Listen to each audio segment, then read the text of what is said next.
Selamat malam pemirsa, senang sekali Jumat malam artinya Perempuan Bicara akan hadir di hadapan Anda selama 1 jam ke depan.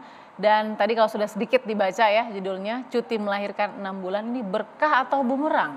Nah, saya nggak ada setting-settingan nih ya, mengundang para pakar yang ada di malam hari ini, harus dari lubuk hati paling dalam ya, sesuai dengan tupoksi masing-masing. Saya akan perkenalkan dulu, ada Ibu Irma Suryani Caniago, anggota Komisi DPR ini, yang kemudian sudah banyak sekali nih Bu Irma memberikan pandangannya di meja Perempuan Bicara. Apa kabar Bu Irma?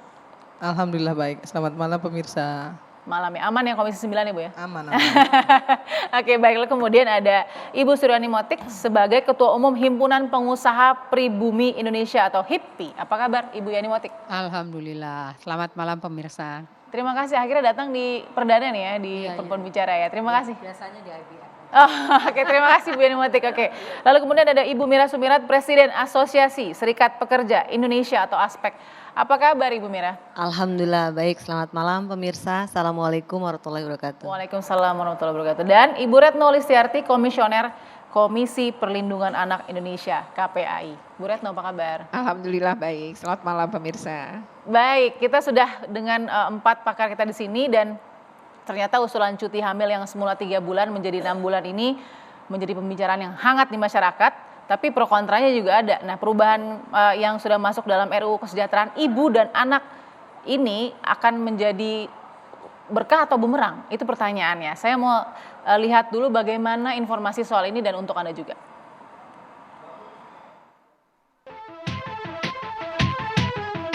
Rencana kebijakan cuti 6 bulan bagi ibu melahirkan di Rancangan Undang-Undang Kesejahteraan Ibu dan Anak menjadi kabar gembira bagi pekerja perempuan. Ibu dapat fokus mengurus anak sehingga pertumbuhan dan perkembangan anak menjadi maksimal. Namun, hal ini justru menimbulkan persoalan. Bagi perusahaan, penambahan cuti akan menambah beban biaya finansial serta non-finansial. Sementara, bagi pekerja wanita, penambahan cuti dikhawatirkan akan menimbulkan diskriminasi. Di aturan ini, ibu yang melahirkan akan mendapat gaji penuh atau 100% selama 3 bulan pertama. 3 bulan selanjutnya hanya mendapat gaji 75%. Undang-undang tersebut juga memberi hak cuti paling lama 40 hari kepada suami untuk mendampingi istrinya melahirkan. Saat ini, aturan cuti melahirkan terdapat di Undang-Undang Nomor 13 Tahun 2003 dengan memberi cuti 3 bulan serta membayar gaji penuh. Penambahan cuti 6 bulan bagi ibu melahirkan bertujuan memberikan hak penuh bagi ibu dan anak. Rencana kebijakan baru diharapkan tidak menuai persoalan baru, kekhawatiran diskriminasi pekerja perempuan serta tambahan beban perusahaan. Baik, apakah rancangan Undang-Undang KIA ini akan menjadi manfaat bagi perempuan atau justru jadi sebuah kemandekan buat karir perempuan? Saya mau tanya dulu dari kacamatanya Bu Mira nih sebagai Presiden dari ASPEK. Gimana Bu Mira mendengar informasi ini, berkah atau bumerang ya sebenarnya? Iya, yang pertama sebelum saya menyampaikan berkah atau bumerang, ada beberapa hal-hal yang harus saya sampaikan dari ide atau juga inisiatif terkait dengan rencana cuti melahirkan dari 3 bulan, yaitu 1 bulan sebelum, 1 bulan setelah melahirkan menjadi 6 bulan. Kita harus menyoroti dulu bahwa konvensi ILO itu di 183 cuti melahirkan hanya 14 minggu. Tapi kalau lebih bagus, nggak apa-apa. Bagus berarti ya? Bagus. Okay. Jadi yang kedua tidak boleh ada potongan upah karena harus dibayar full. Namanya cuti melahirkan ya harus dibayar lah. Kemudian yang ketiga, bagi pekerja outsourcing kontrak itu gimana? Harus dapat juga karena kan status pekerja kita banyak yang kontrak dan outsourcing juga. Nah yang keempat ini perlu sosialisasi, edukasi dan juga dari DPR, dari pemerintah kepada kedua belah pihak, pengusaha dan pekerja. Okay. Harapan kami jangan sampai ini nanti ada persoalan baru ya dari pengusaha udah teriak-teriak, kemudian juga pekerjanya sih senang-senang aja gitu ya. Yeah. Kemudian juga jangan sampai hal ini justru menutupi persoalan yang lebih penting, yaitu terkait dengan Undang-Undang Cipta Kerja Omnibus Law. Artinya mohon jangan sampai hanya untuk ya menutupi Undang-Undang Cipta Kerja Omnibus Law yang sedang quote and quote ya bermasalah itu, Nah ini kemudian munculkan nih, jadi jangan sampai menjadi sebuah isu yang hanya untuk menutupi suatu persoalan yang sangat-sangat penting. Oke, tapi penekanan tadi kan ada di rancangan undang-undang kan ada soal pemotongan upah ya, di Ya. situ ya. Itu kan penekanannya bagaimana dengan itu dan satu lagi ada penekanan nggak pada soal sektor pekerjaannya, Ya, ya, yang soal cuti ini ya? makanya tadi tidak boleh ada tidak diupah. Jadi jangan menggunakan sistem no work no pay. Jadi harus diupah. Kalau dari kami seperti itu. Yang kedua, tadi status pekerja itu yang harus diperhatikan. Ya. Nah, untuk sektor-sektor harapan saya, sektor kan kebanyakan yang sektor garment nih. Kalau sektor garment kan perempuannya banyak. Banyak yang ngomong ke saya, bagaimana kalau ada misalnya 10 orang tuh melahirkan semua, bagaimana dengan pengusahaan? Arti maka dari itu harus dikaji lebih dalam lagi Oke. dan diajak bicara stakeholder yang terkait. Oke, tapi Nah. paling tidak warna dari DPR yang diberikan ini angin baik ya? Angin yang baik dan mudah-mudahan sih ini bisa terrealisasi. Oke, apakah ini juga angin baik di kacamatanya Ibu Yani Motik? Kita mau dengar, gimana Ibu Yani Motik? Terima kasih. Saya kira tadi dari pengantar Ya. di Video tadi ya? video tadi, kemudian dari Bu Mira sendiri ada dua catatan. Oke, Yang pertama bahwa ILO ya hanya mensyaratkan 14 minggu gitu. Terus yang kedua gini, kalau perempuan, saya sebagai perempuan tentunya senang-senang aja, bagus aja gitu loh. Karena ini dikasih kesempatan. Tapi karena saya sebagai pengusaha gitu, Ya. tadi kan udah dibilang berat, dari pekerjanya sendiri udah bilang berat. Ini ada beberapa catatan yang kita perlu pahami kondisi kita saat ini. Yang pertama, kita belum benar-benar recover dari COVID. Jadi teman-teman pengusaha ini masih banyak yang pingsan, bahkan yang udah tutup gitu, yang untuk bangkit lagi nggak mudah. oke. Pemerintah ngelontorin ke bank, tapi kenyataannya bank juga nggak gelontorin ke kita karena sistem tutir gitu loh. Oke. Jadi kita sendiri ini masih mau bertahan, tiba-tiba tambah lagi gitu. Nah ini kondisinya. Yang kedua, nanti ini bisa jadi juga tadi bumerang lagi. Kalau misalnya kita punya, terutama ya di garment ya, atau di industri keuangan juga banyak tuh perempuannya gitu. Industri keuangan, terus di garment, kemudian kosmetik, kuliner, banyak sekali tuh. Dan sebenarnya pekerja ya itu lebih suka memilih perempuan untuk pekerjaan detail, termasuk di industri keuangan. Oke. Karena perempuan lebih detail, lebih teliti. Tapi khawatirnya dengan ada misalnya diterapkan seperti ini akan menutup peluang. Ngitung-ngitung gitu daripada beban kerja, ini bisa jadi karena pengusaha kan hitung-hitungannya at the end sustainability, continuity dari perusahaan. Bukannya dia nggak mau, oke, kalau toh diterapkan pasti akan diikuti. Ya. Gitu, pasti kita akan tunduklah dengan peraturan. Tapi kerugiannya nanti di perempuan. Gitu, kenapa? Nanti kalau ada 2 calon atau 10 calon laki dan perempuan, dilihat usia produktif, apalagi baru merit dan sebagainya. Ini akan menjadi persoalan baru lagi. Oke. Lebih bagus pilih laki-laki daripada perempuan. Ini bentar lagi baru merit, bentar lagi hamil, melahirkan, 6 bulan kita mesti retrain lagi gitu loh. Ini kacamata pengusaha. Ya. Jadi memang walaupun di Jerman sendiri memang di negara-negara maju sudah diterapkan. Oke. Tapi mereka menerapkannya tidak sekaligus 6 bulan. Jadi selama 1 tahun boleh diambil per hari gitu loh. Dalam 1 minggu misalnya 1 hari. At the end di total jadi 6 bulan gitu. Dan suami juga bisa gantian. Tapi kita nggak tahu nih kondisi di Indonesia. Sebenarnya idenya sih bagus. Cuma momennya, waktunya yang nggak pas. Belum tepat gitu ya. Itu belum tepat karena Tapi kita tadi ada bantuan itu kan Bu kita Yani, masih susah gitu dipotong loh. tadi jadi 70% 3 bulan kedua. Ya tetap aja orang kita aja masih bertahan. Ini teman-teman masih pada tutup gitu loh. Iya. Coba lihat deh di pabrik banyak sekali yang masih tutup Iya. yang belum pulih lagi gitu. Pasarnya belum pulih, baru mulai gitu. Terus kita juga belum pulih.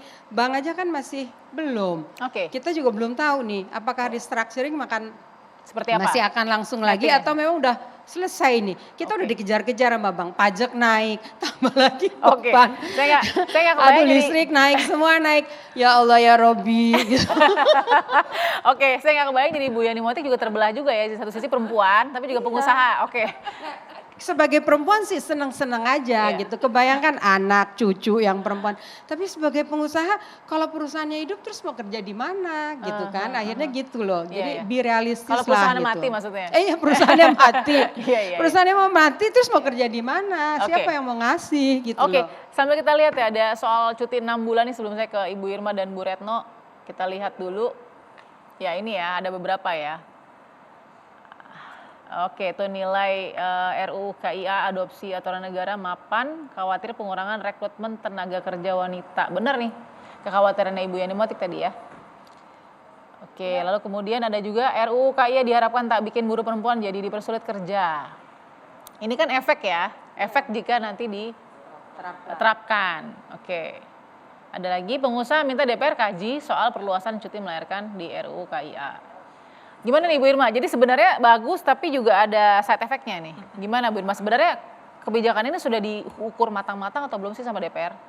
Ya saya kira apa yang disampaikan Mbak Mira tadi betul bahwa DPR harus juga mengundang stakeholder ya, mengundang kawan-kawan dari serikat pekerja untuk ikut bicara.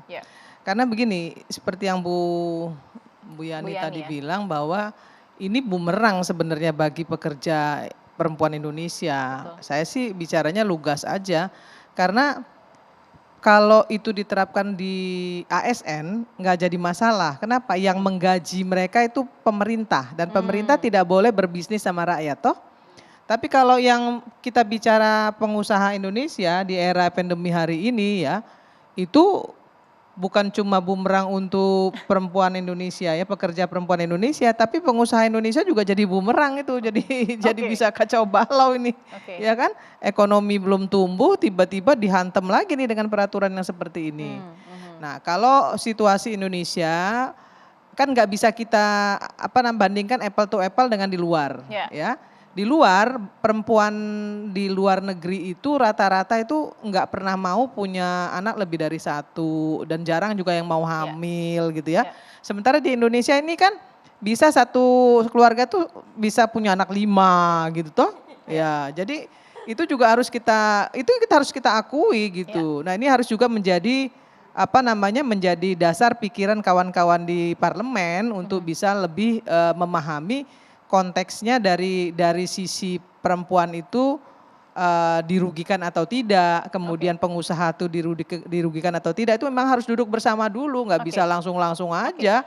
Karena ini bumerang ini bagi pengusaha dan bagi pekerja Indonesia, pekerja perempuan Indonesia itu sendiri akan jadi bumerang. Benar Mbak Irma. Ditambah lagi tadi yang Mbak Irma udah bilang, kita ini punya kecenderungan ada yang 5, 6 dan budaya kita juga kan masih extended family, kita masih ada ibu gitu. Kalau di luar negeri kan memang sudah nuclear family, ayah dan ibu sudah, jadi sehingga perlu ada. Kita masih ada saudara-saudara yang bantu. Yang diperlukan sebenarnya bukan cuti 6 bulannya, tapi fasilitas. Kalau ditentukan fasilitas di pabrik buat nursery, buat menyusui. Kalau misalnya perusahaan suruh kasih tambahan vitamin, itu pasti perusahaan lebih senang, lebih terbuka nerima gitu untuk kesehatan. Karena di pandemi kita sudah lakukan tambah vitamin dan sebagainya buat pegawai. Oke, saya akan lanjutkan lagi. Tadi kalau dari Ibu Irma saya ambil sedikit ya. Ini intinya nggak semua sektor pekerjaan bisa menerapkan cuti 6 bulan. Tapi setuju ada, tapi tidak semua sektor. Iya, pasti akan terjadi diskriminasi kalau tidak didukung dengan regulasi baru ya, regulasi pendukungnya. Artinya begini, undang-undang ini harus didukung dengan regulasi yang lain yang mengharuskan pengusaha untuk bisa menerima undang-undang ini gitu ya. Nah, ini kan menjadi masalah bagi kawan-kawan pengusaha gitu. Makanya saya bilang tadi DPR, memang ini inisiatif DPR, tapi kan juga pemerintah nanti kan menjadi salah satu bagian yang juga ikut membedah undang-undang ini gitu. Nah, ini yang nanti juga akan difikirkan oleh pemerintah. Setuju atau tidak setuju. Kita kaji lebih dalam nanti dengan Bu Retno juga ya, perspektif seperti apa. Sesaat lagi tetap di Perempuan Bicara.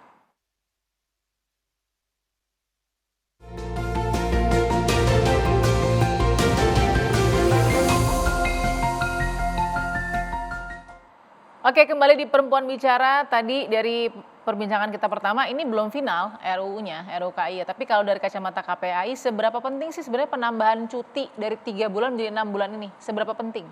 Ya. Kalau kami dari sudut pandang anak Ya, kami memandang kami dukung malah gitu karena tentu jadi ini kita berkah dukung. ya?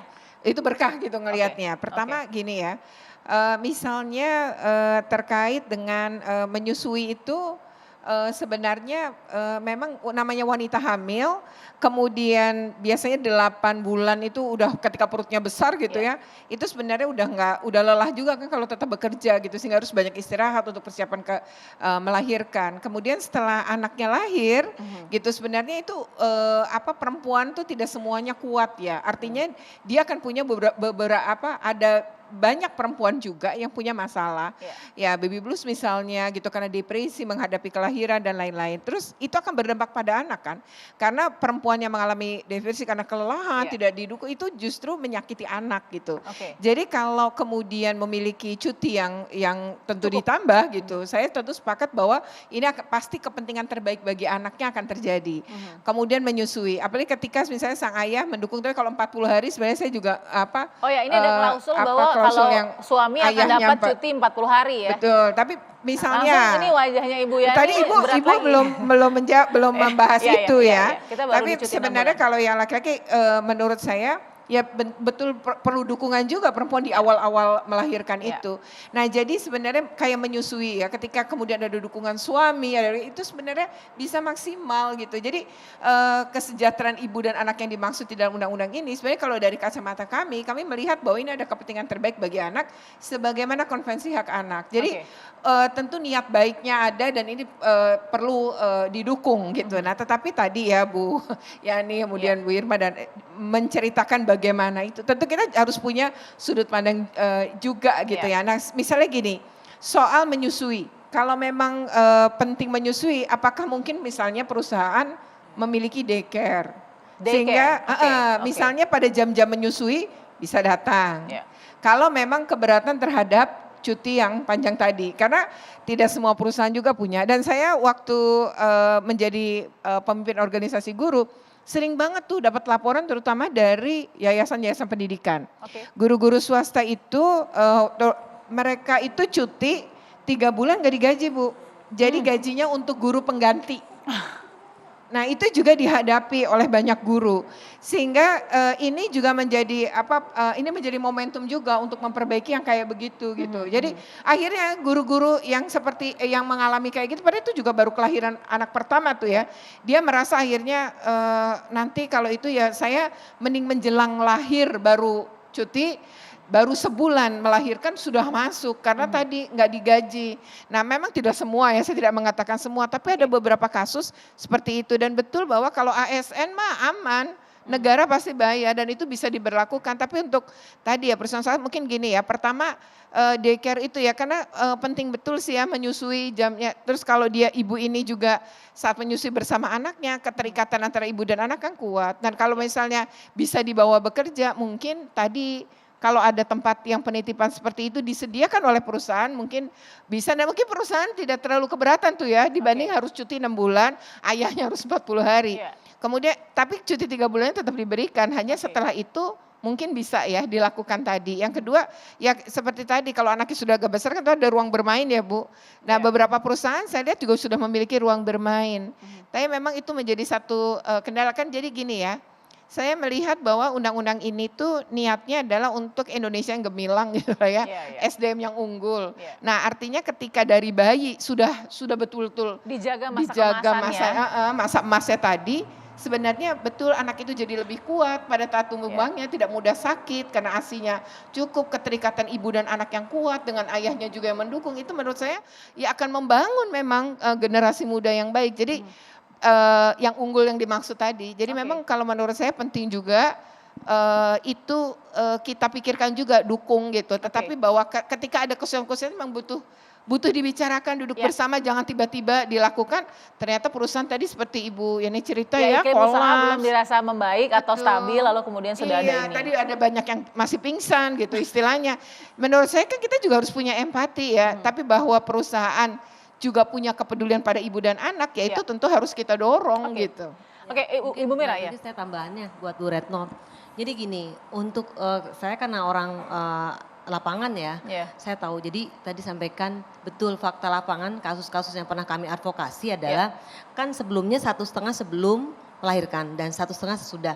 Nah kebanyakan para pekerja perempuan ini justru Bu bukan nggak mau ngambil cuti, tidak diberikan cuti oleh perusahaannya di 1,5 sebelumnya Bu.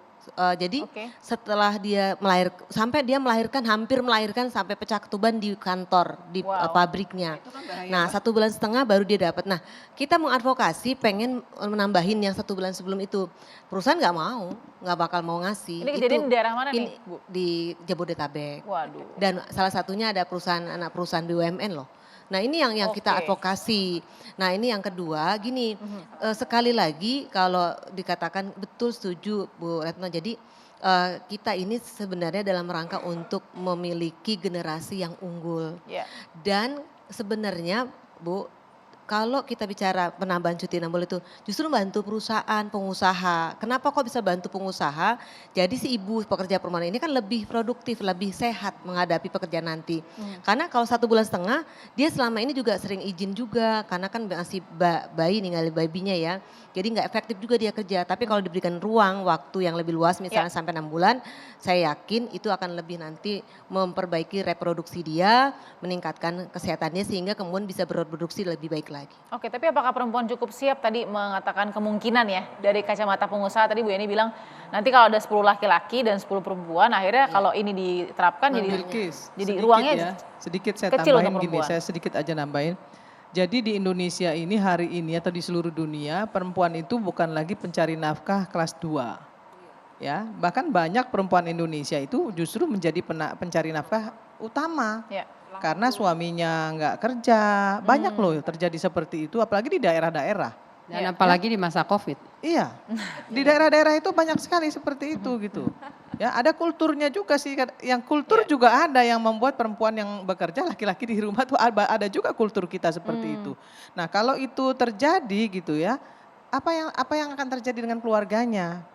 Kalau kemudian misalnya ya dia cuti dan perusahaan tidak bisa memberikan cuti itu selama itu dengan tidak mau memberikan juga bayaran yang sesuai. Tapi kalau sudah jadi undang-undang kan pasti dikasih. Bu Irma. Saya lihat begini. Kalau gini loh, undang-undang bisa saja, undang-undang banyak kok di Indonesia ini yang udah ada undang-undangnya tapi dilanggar semua kok sama perusahaan. Kenapa? Karena memang nggak realistis. Tidak ada win-win solutionnya, nggak bisa juga pemerintah memaksakan tapi itu. Tapi kan nggak mungkin sengaja melanggar undang-undang yang baru jadi langsung dilanggar dong. Nah, artinya gini, justru buruk sebelum undang-undang itu jadi, buatlah undang-undang yang realistis. Kalau undang-undangnya dipaksakan, nggak bisa jalan juga, akhirnya kacau semua. Nggak bakal ada, tidak akan ada implementasi yang sebenarnya sesuai. Perusahaan-pengusaha Indonesia kalau dipanggil diajak ngomong baik-baik, ya. Pengusaha tuh paling takut sama aturan. Kita tuh paling tunduk sama aturan. Gitu nggak ada yang nekat kecuali punya backingan kali. Tapi rata-rata kita tuh aturan semua tunduk gitu, ngerti. Di masa Covid kenapa? Karena kalau bagi perusahaan ya itu yang namanya CSR kan corporate social responsibility. Tanggung jawabnya termasuk tanggung jawab kesehatan, kesejahteraan dari pegawai perusahaan dan keluarganya. Itu prioritas utama dari CSR adalah itu. Bukannya doing good to look good, bagi-bagi tanam ini, tanam tapi itu. Internal dulu ya. Itu sebenarnya. Di masa Covid ya, beberapa teman perusahaan pabrik itu yang dilakukan tanpa disuruh oleh pemerintah, karena untuk kepentingan pemerintah, mereka nambah. Jadi mengurangi jam kerja 1 jam, kemudian nambah pengeluaran. Jam kerja dikurangi 1 jam apa? Mereka datang jam 8, begitu antara jam 9 sampai jam 10 itu disuruh jemur matahari. Karena diyakini bahwa kalau jemur matahari imunitas bagus, vitamin D bagus. Ini pada saat Covid. Pada saat Covid. Ini perusahaan pabrik-pabrik. Jemur matahari. Ini teman-teman saya nih yang saya tahu. Kemudian dikasih vitamin, ditambahin minum susu. Kan berarti ekstra. Tapi in return walaupun dia tambahan pengeluaran, tapi in return perusahaan itu kan pegawainya sehat, sejahtera. Begitu pegawai sehat, kan produksi juga lebih normal. Nah kalau misalnya tadi keinginan untuk menyiapkan ya misalnya dibuat aturan daycare gitu. Terus itu pasti perusahaan dengan segala senang hati dan sudah banyak dilakukan. Misalnya dibuat aturan, kalau jumlah pegawai perempuannya sekian jumlahnya, minimal harus ada ini, harus ada itu. Itu lebih masuk di akal gitu daripada 6 bulan yang aduh kita nih dalam keadaan masih. Bu Retno ada tapi kan gini ya, tidak orang walaupun tadi Bu Irma bilang kata orang Indonesia anaknya banyak, tapi saya rasa beberapa yang saya tahu sih ya, itu orang mulai mikir banyak anak juga gitu. Terus yang kedua, masa melahirkan tuh kan ada batas ya. Maksudnya orang mau hamil gitu. Iya, tidak terus menerus dan tidak semua pegawai ya. Artinya tapi bahwa bukan berarti saya ini ya Bu, tapi tadi ya soal realistis itu oke, saya pahami banget tadi. Tapi tadi ya niat baik membuat daycare, ibu sambut baik. Ya saya rasa itu juga dalam upaya membangun SDM unggul juga gitu. Kalau ada perusahaan-perusahaan seperti itu. Kalau SDM-nya unggul yang diuntungkan kita. Hari ini kita punya tenaga kerja banyak. Tapi begitu dilihat dengan spesifikasi tertentu kita nggak punya. Jadi memang SDM unggul kita nggak ada, banyak yang tempat kosong. Untuk cutting aja kita masih mesti cari orang. Banyak sekali yang sangat spesifik kita nggak punya. Jadi balik lagi buat perusahaan, kalau untuk mencerdaskan bangsa, yang diuntungkan at the end perusahaan juga. Pastilah akan kita dorong selama tidak membebani dan tidak bikin perusahaan mati. SDM unggul yang aku memang sih SDM unggul yang dimaksud itu ininya bayinya ya Bu, maksudnya anak yang kelak akan ke depannya nanti gitu. Makanya yang pertama DPR RI kan idenya tadi yang Mbak Irma ya, tapi kalau Mbak Irma nggak masuk situ. Ini harus melibatkan stakeholder dalam hal ini pekerja dan juga pengusaha. Jangan kemudian tiba-tiba seperti undang-undang Omnibus Law mengesahkan di tengah malam buta gitu. Oke. Jadi betul-betul harus ada pelibatan dan kami sendiri belum dilibatkan. Gitu. Jadi tolong diajak bicara. Tolong ajak di bicara pagi hari kami. ya. Tapi saya nggak yakin ketika undang-undang P3 ini sudah disahkan. Kenapa nggak yakin Mbak Mira? Lah karena undang-undang P3 sudah tidak lagi melibatkan partisipasi publik. Kan yang kemarin heboh juga kan kami menolak. Jadi stakeholder siapa yang diajak bicara nih Bu Irma? Ya nggak tahu deh. Coba Bu Irma, coba Bu Irma tolong dijawab mungkin siapa stakeholder yang akan diajak bicara soal undang-undang ini? Ya harusnya stakeholder yang memang terkait. Sebenarnya begini, kalau dari fraksi Nasdem sendiri tentang omnibus misalnya ya, saya selalu mengatakan bahwa keluarkan aja itu dari klaster ketenaga kerjaan itu saya mintanya dikeluarkan dari undang-undang omnibus ya. Karena biar bagaimanapun penciptaan lapangan pekerjaan itu oke. Pertumbuhan ekonomi oke.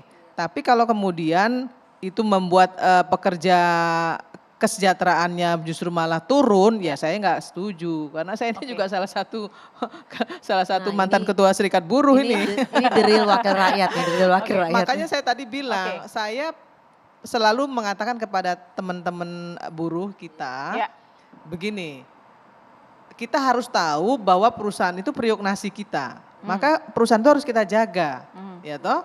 Tapi perusahaan juga harus tahu apa yang menjadi tanggung jawab perusahaan terhadap pekerja, kan gitu. Nah, komunikasi yang efektif dan konstruktif itulah yang harusnya dibangun antara perusahaan dengan pekerja. Kembali lagi. Maka DPR harusnya mengajak semua serikat pekerja untuk bisa ikut dalam pembahasan ini. Dalam membahas dim-dimnya itu, supaya nanti tidak ada pasal-pasal yang bersayap-sayap yang kemudian malah merugikan pengusaha, merugikan pekerja, itu juga yang nggak boleh terjadi kan gitu. Kita akan bahas sesaat lagi ya. Ini juga penting juga karena benarkah ada kontradiksi antara undang-undang Omnibus Law dan juga RUU KIA ini? Sesaat lagi, tetap di Perempuan Bicara.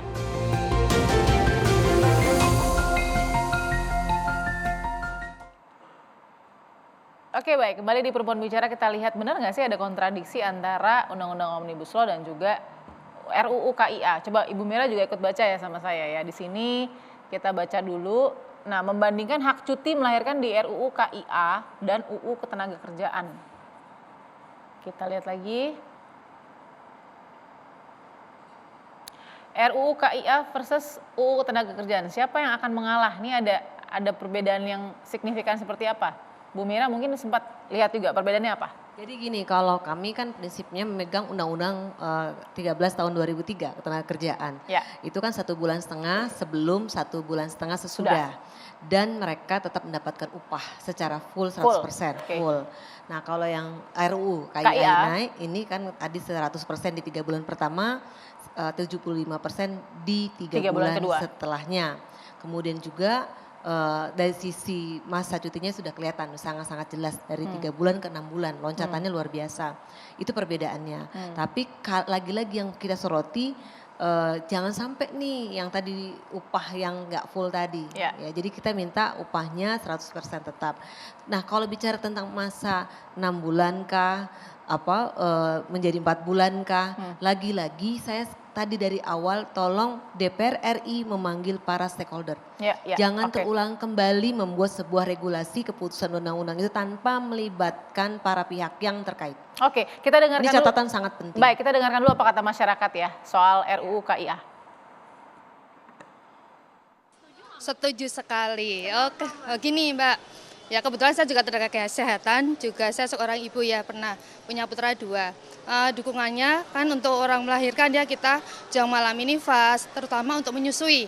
Untuk 6 bulan kita mendukung sekali karena itu mendukung program ASI eksklusif. Positifnya ya memang waktu untuk keluarga lebih banyak memang, tapi untuk saya sebagai wanita sendiri, untuk negatifnya sendiri juga ada, yaitu perusahaan juga jadi mikir gitu kalau untuk rekrut pegawai wanita tentunya kan ada pro kontra ya. Jadi perusahaan akan mikir kalau rekrut wanita itu dengan cuti 6 bulan itu bisa jadi ngaruh ke kos beban. Setuju sebagai perempuan, karena saya bisa merasakan dulu di saat melahirkan, terus terutama waktu anak pertama ya, jadi kesibukannya luar biasa, terus rasanya maunya selalu bersama bayinya tapi kan di satu sisi saya harus mengajar ya, jadi karena batasnya kan hanya 3 bulan ya kalau dulu itu ya. Kalau pribadi saya ya, pendapat saya sendiri ya, saya sih kurang setuju, bukan yang nggak pro sama perempuan gitu, tapi sebenarnya sih 3 bulan juga udah cukup kalau menurut saya, karena saya juga mikirin perusahaan, gimana pun juga kan perusahaan ngegaji karyawan. Saya nggak kebayang ini nanti perbicaraannya di mejanya Bu Irma akan seramai apa. Oke, tadi satu ya, Undang-Undang Ketenagakerjaan dengan KIA ada tuh yang bertabrakan, tapi kan itu biasa kalau dengan rancangan. Gimana tuh Bu Irma, memilah dan memilih kan harus dengan semua stakeholders, terus kemudian harus ada riset juga. Kenapa 6 bulan, kenapa 4 bulan, kenapa 3 bulan, gimana Bu Irma? Akan dikorbankan yang mana, Undang-Undang Ketenagakerjaan atau nanti yang baru?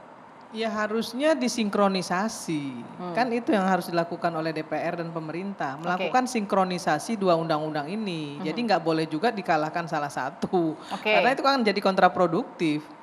Makanya kan gini, DPR itu kan harusnya kalau bikin undang-undang itu ya uji publiknya juga harus dilakukan. Itu yang saya selalu, saya sebagai anggota DPR sendiri selalu melakukan kritisi tentang itu. Supaya undang-undang yang dihasilkan itu jangan sampai begitu keluar langsung masuk judicial review. Nah ini kan yang banyak terjadi seperti itu. Gagal ya Bu? Gagal, makanya kan kita di Komisi 9 saja, saya selalu sama teman-teman itu betul-betul melototin dim-dim di rancangan undang-undang itu setengah mati gitu, agar jangan ada nanti pasal-pasal yang bersayap lagi gitu. Ini kan akan jadi kontraproduktif lagi. Rugi loh, ini buat undang-undangnya sudah lama, biayanya mahal, akhirnya nggak ada gunanya juga kalau kemudian masuk ke judicial review. Di kacamata KPAI tadi kekhawatiran masyarakat juga misalnya soal nanti akhirnya kalau memilih memprioritaskan untuk SDM yang unggul, tapi kemudian kesempatan perempuan juga jadi lebih tipis gitu. Di kacamata KPAI gimana Mbak? Ya kalau misalnya kita melihat begitu ya, kalaupun solusi, mungkin dengan kata 6 bulan misalnya itu kata maksimal. Mungkin tidak setiap perempuan membutuhkan 6 bulan juga sih.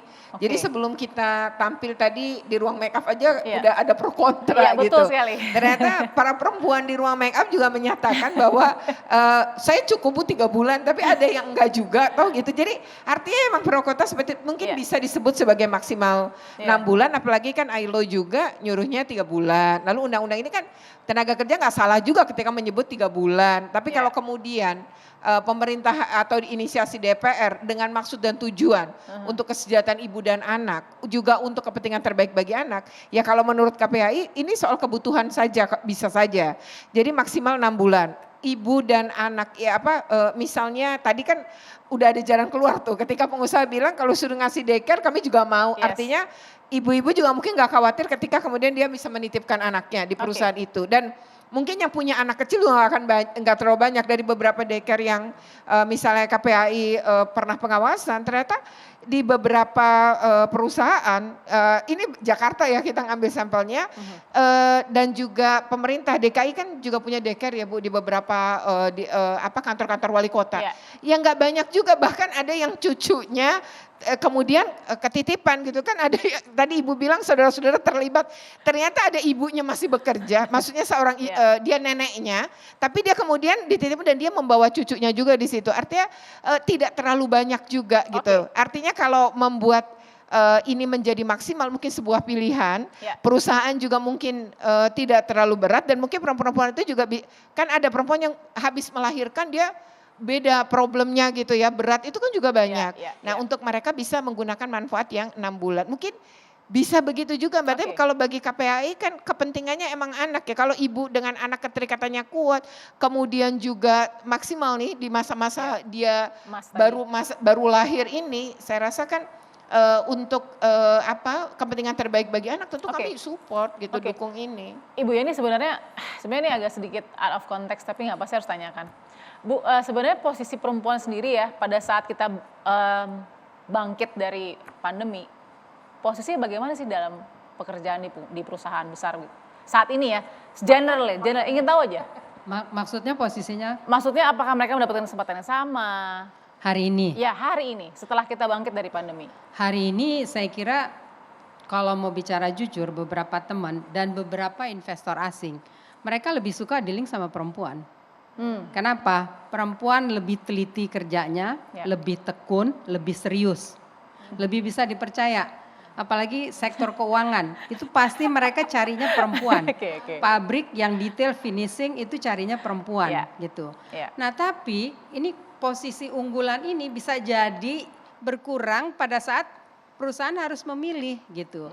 Dan betul hari ini pengamatan saya di masa COVID, kalau perusahaan harus mengurangi pegawai antara laki dan perempuan, kebanyakan karena kondisi tadi laki yang dikurangi, perempuannya yang stay. Itu juga salah satunya masa pandemi perempuan banyak yang menjadi penghasil utama gitu. Banyak suaminya nggak kerja, perempuan penghasil utama. Kenapa? Perusahaan merasa nyaman. Kalau bicara soal ngirit gitu, yuk cost efisiensi, paling enak diajak perempuan. Bicara. Ini realitas di lapangan ya, dari teman-teman dan dari saya sendiri ngelihatnya gitu. Gitu. Sampai hari ini. Jadi sampai hari ini gitu. Dan mungkin sampai ke depan. Nanti kalau undang-undang keluar berubah itu bisa. Konstelasinya. Bisa bergeser itu. Itu agak mengerikan sih. Jadi bukan kayak kripto ya Bu, high risk high return, bukan ya. Jadi perumahan sebenarnya dia bagus, bermanfaat dan efisiensi bagus, tapi kemudian ini tadi ada risk kalau memang undang-undang ini terjadi. Nah saya mau dengar solusi dulu. Pertama saya mau dengar dari Ibu Retno deh, Bu Retno. Kacamata KPAI ini, solusi jalan tengahnya dari kacamata KPAI seperti apa? Iya, pertama kami sih apresiasi DPR ya atas inisiasi ini, itu bentuk DPR peduli gitu pada perempuan dan pada anak, ya pada ibu dan pada anak. Jadi bagi kami tentu itu adalah satu apresiasi. Yang kedua tadi, kalau memang ternyata belum duduk bersama dengan stakeholder dan lain-lain, ya kami dorong untuk melakukan itu dong ya. Nah sama tadi, undang-undang ini dititipkan aja, didorong atau tanda petik dipaksa aja, lebih baik perusahaan itu adalah punya daycare, memberi ruang untuk misalnya ibu-ibu yang menyusui ini pumping, ada bagi para perempuan disediakanlah, bukan soal keistimewaan, tapi memang kebutuhannya. Nah itu yang menurut kami. Dan satu lagi ya, kalau memang tidak mau ada perubahan ya setelah pro kontra ini, paling tidak menyebutnya kata maksimal 6 bulan. Artinya bagi yang mau menggunakan 6 bulan karena situasi kondisi yang memang dia butuh 6 bulan, saya rasakan nggak bisa dilakukan itu. Tapi challenge-nya kalau tadi dijawab juga oleh RUU KIA, selain 6 bulan istri dapat cuti, ini kan ada challenge-nya lagi nih. Suami juga bisa mendapatkan 40 hari cuti untuk menjadi support system dari istri.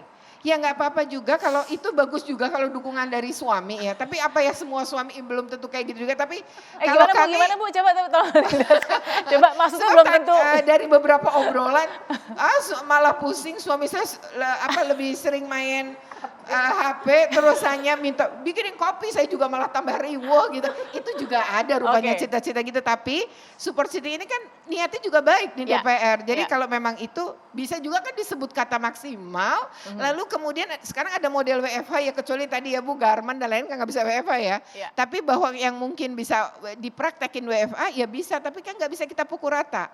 Nah artinya untuk yang laki-laki ya ini tentu kalau pada sisi KPAI ya Mbak, kita tentu support gitu, ini karena bagus. Support system. Karena urusan walaupun anak tadi main HP itu tadi. juga ayah dan ibu ya kan, nggak semua memang ya. Tapi maksud tadi ceritanya kisah ya. Saya sih nambahin aja, kultur kita ini agak berbahaya juga. Wah, Kan di Indonesia ini kultur ya, kulturnya itu begini, yang cari duit itu kan suami, bapak. Jadi kadang-kadang di rumah kalau makanan aja ya anaknya nanti dulu, bapakmu dulu. Loh itu fakta. Ini jangan kamu makan ya, ini punya bapakmu. Ya kan begitu. Nah nanti kalau si suami dapat cuti 40 hari, tetap aja si suami ini jadi dorotuan di rumah. Ya kan? Jangan ini bapakmu capek kan, nanti bapakmu kan gitu terus yang disebut-sebut. Padahal dia seharusnya membantu istrinya, tapi cuma bikin riwah tadi itu. Oke, jadi ini sebenarnya walaupun tidak semua laki-laki walaupun tidak semua laki-laki ya. Dan tidak semua kultur jadi kalau seperti itu. Mayoritas di generasi itu masih begitulah. Kalau Bu Mira soal 40 hari cuti suami menemani istri setuju? Gini, kalau soal 40 hari atau berapa harinya, lagi-lagi perlu kita duduk bersama. Saya lebih fair ya, meskipun saya posisi yang sebagai pekerja buruh yang quote and quote sangat-sangat berterima kasih, sangat-sangat berkah. Kepada Ibu Irma. Tetapi pertama sekali lagi saya menggarisbawahi harus diajak duduk bersama stakeholder yang terkait. Harus. Tidak boleh terulang lagi bagaimana DPR RI ini membuat sebuah regulasi undang-undang yang tanpa melibatkan partisipasi publik. Itu satu. Yang kedua, tidak boleh ada yang namanya pemotongan tentang upah. Harus dibayar full 100%. Ya. Kemudian yang ketiga, terkait dengan ada hal yang lebih penting di negeri ini terkait dengan ketenagakerjaan. Jadi ini kok saya malah mencurigai ya, kok ini kok ada apa cuti 6 bulan ini kok menjadi sebuah yang luar biasa pembahasannya. Kalau menurut saya gini, ada hal yang lebih penting. Bagaimana kondisi bukan hanya pengusaha yang disampaikan oleh Bu Suryani, tetapi kondisi pekerja buruh kita ini sedang tidak baik-baik saja. Kondisi saat ini. Faktanya bagaimana? Setelah disahkannya Undang-Undang Cipta Kerja Omnibus Law, ini luar biasa makin menyengsarakan, makin menurun. Nah, untuk itu bagaimana DPR RI ini ya untuk lebih fokus melihat kondisi kenyataannya terkait dengan kondisi pekerja buruh kita dan juga pengusaha tentunya. Nah, selama pandemi, kalau Bu Suryani bilang banyak yang tutup, Bu, ini pengusaha sih masih agak mending ya, dia orang-orang punya modal. Tapi yang lebih menderita itu para pekerja buruh selama pandemi. Dia di PHK, dia banyak anggota kami yang nggak dapat pesangon Bu di PHK, begitu saja. Dan hari ini dia masih pagi-pagi bekerja, sore harinya itu sudah di PHK Bu. Dengan alasan katanya rugi perusahaannya, tutuplah efisiensi dan lain sebagainya. Tapi benar rugi nggak perusahaan? Enggak, dan dia ternyata meng-hire.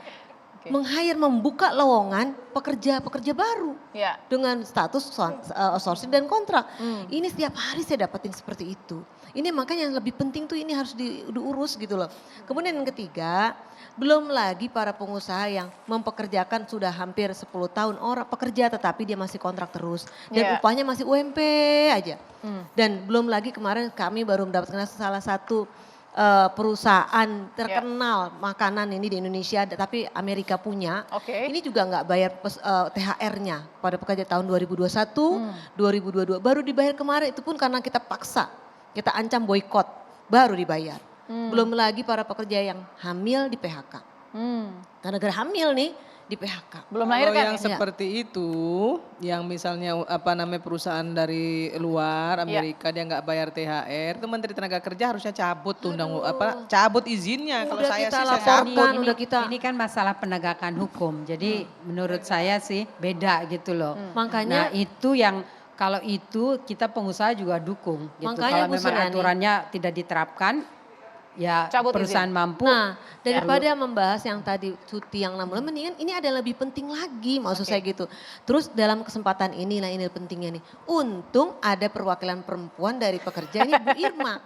Nah, Oke. dalam Jadi kesempatan beban yang, nanti Bu Irma kalau kesempatan digituin yang ya. baik ini, saya mengajak kepada para perempuan seluruh Indonesia Iya. untuk berpartisipasi di partai politik, masuk ke parlemen. Memang 30% sudah disarankan, tapi faktanya ketika si perempuan itu juga dikalahkan Oke. juga. Nah, ini tanggung jawab para pimpinan partai Iya. politik untuk memberikan kesempatan yang paling utama kepada perempuan-perempuan untuk bisa masuk parlemen. Jadi jangan sampai dikalahkan karena cuti hamil ya. Jangan Cuti sampai. melahirkan, oke. Sesaat lagi kita akan sambung solusinya, saya belum dengar dari Bu Irma, dari Bu Yani juga ya. Tetap di Perempuan Bicara.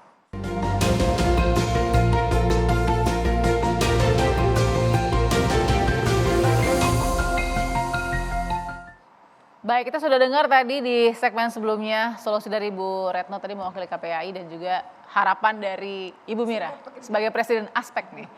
Perwakilan pekerja. Nah, saya mau dengar dulu dari Ibu Irma sebagai inisiator, sebagai salah satu bagian dari yang kemudian nanti akan membahas lagi. Gimana nih Bu jadi mencari win-win solutionnya? Karena kan banyak keinginan. Iya, jadi untuk bisa membuat undang-undang ini bermanfaat, ya undang stakeholdernya. Yang pertama serikat pekerja, yang kedua ya kawan-kawan pengusaha. Jadi DPR nggak boleh jalan sendiri. Gitu. Nggak boleh jalan sendiri. Tadi kan sudah ada yang sempat ngomong nih, apakah ini nanti bisa digunakan untuk kampanye gitu ya. Waduh, kalau ini dilakukan ya cilaka 12 juga ya. Berarti kan DPR itu yang sejatinya adalah perwakilan dari partai-partai politik, bukan menjadi wakil rakyat, justru menjadi perwakilan partai politik. Nah itu yang nggak benar. Artinya kan partai harus memberikan diskursus yang baik kepada masyarakat gitu ya. Partai juga harus bertanggung jawab terhadap hal-hal yang berkaitan dengan kemaslahatan rakyat melalui regulasi, nggak bisa juga lepas tangan. Jadi masih harus bahas nih ya, di dissect semua ya masing-masing. Oke, Ibu Yani Motik sebagai HIPI, Ketua HIPI, gimana jadinya pengusaha? Oke, punya solusi untuk pengusaha dan perempuan nggak? Artinya gini. Kita pisah ya, pengusaha dan perempuan.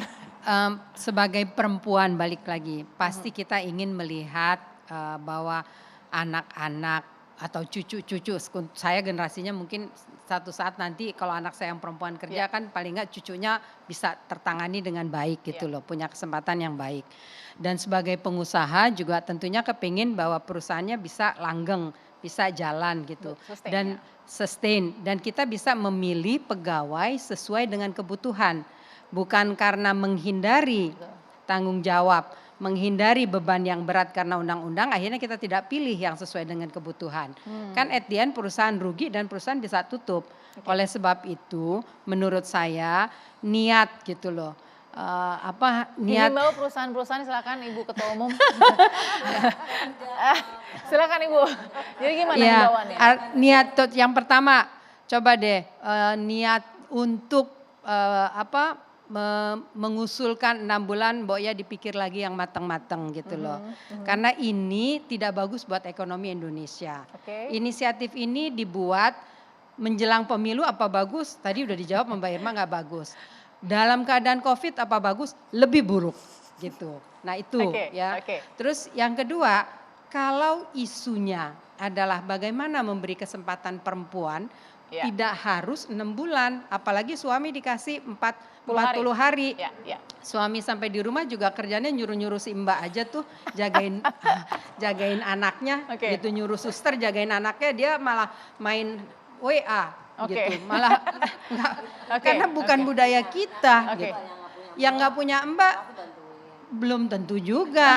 Itu anaknya nangis juga dia bingung, dia telepon istrinya lagi. Jadi harus ini anak dikasih apa? Perlu dikaji lagi. Perlu dikaji gitu. lagi dengan semuanya. Dan solusinya yang terbaik adalah bagaimana memberikan fasilitasi. Kalau toh perlu dibuat regulasi.